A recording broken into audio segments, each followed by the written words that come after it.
m'appelle Amélie Thomas, j'ai 29 ans. Avant l'IRFA, j'ai obtenu un CAP d'hôtellerie-restauration.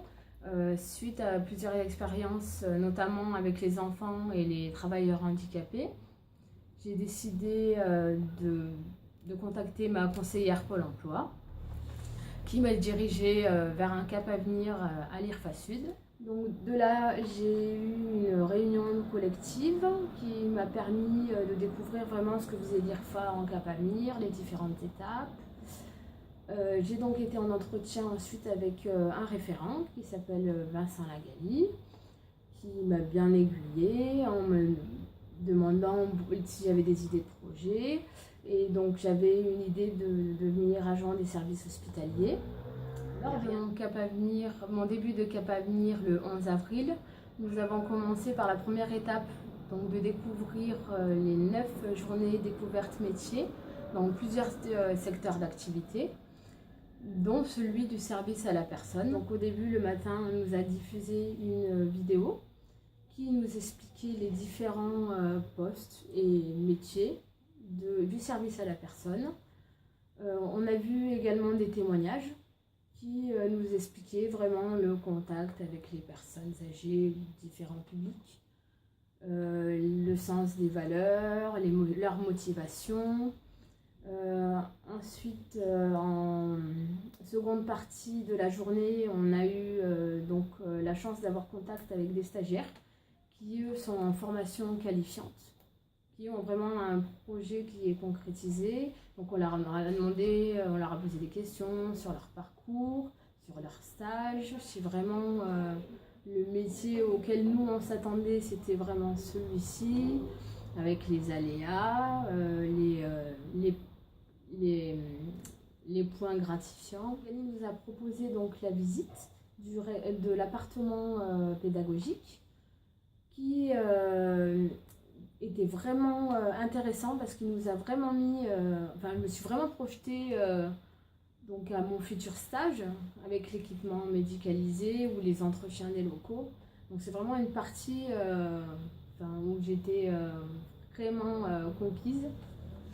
Actuellement, je suis donc en stage, mon premier stage en tant que ASH, donc agent des services hospitaliers, à la maison de retraite La Valette, qui est une maison de retraite de luxe. J'ai effectué donc mon premier jour, le service donc des petits déjeuners, les entretiens des locaux, que ce soit des chambres ou des communs. J'ai découvert les différents postes de ASH. Je ne savais pas qu'il y avait ces différents postes. Donc il y a donc la première ASH qui elle s'occupe des chambres, des entretiens des locaux. La deuxième qui s'occupe des repas, des petits déjeuners, des goûters. Et la troisième qui fait vraiment de l'accompagnement, que ce soit pour manger ou des sorties. Pendant ma Cap à venir, j'ai un référent pédagogique qui s'appelle Vincent Lagali. On a beaucoup discuté justement pour mon idée de projet parce qu'il me faisait peur, parce que j'allais vraiment à l'inconnu. Donc il m'a expliqué que par rapport à mon expérience que j'ai eue donc avec les travailleurs handicapés, qu'il y avait quand même un lien, que c'était vraiment intéressant, qu'il y avait énormément de travail dedans, que si j'étais motivée et que j'allais y arriver, c'était... Et donc il m'a même aidé dans ma recherche de stage, en m'expliquant les différentes maisons de retraite, les différents services hospitaliers, parce que ASH, ça peut être de partout, finalement, chose que je ne savais pas. Alors, suite à mon Cap à venir, je suis encore hésitante, vu que je suis au tout début de mon Cap à venir. Alors, soit je souhaiterais continuer pour consolider mon projet donc Cap métier, ou passer l'étape au-dessus, la formation qualifiante.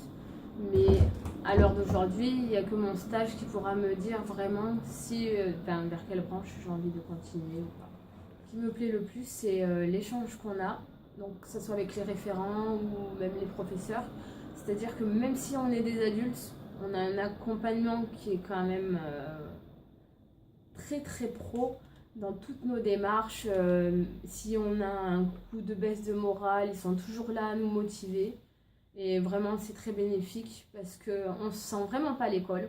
C'est comme ils nous disent, on n'est pas là pour faire les profs, on est là pour vous aider. Si vous ne voulez pas, ben vous ne voulez pas. Bon, on sera toujours là pour vous booster, mais voilà. Et non, je sais que ce soit Vincent ou Magali ou Anne, ils sont vraiment très bénéfiques à nous rebooster quand il nous faut et à nous renseigner, nous informer surtout sur ce qu'il faut faire, ne pas faire.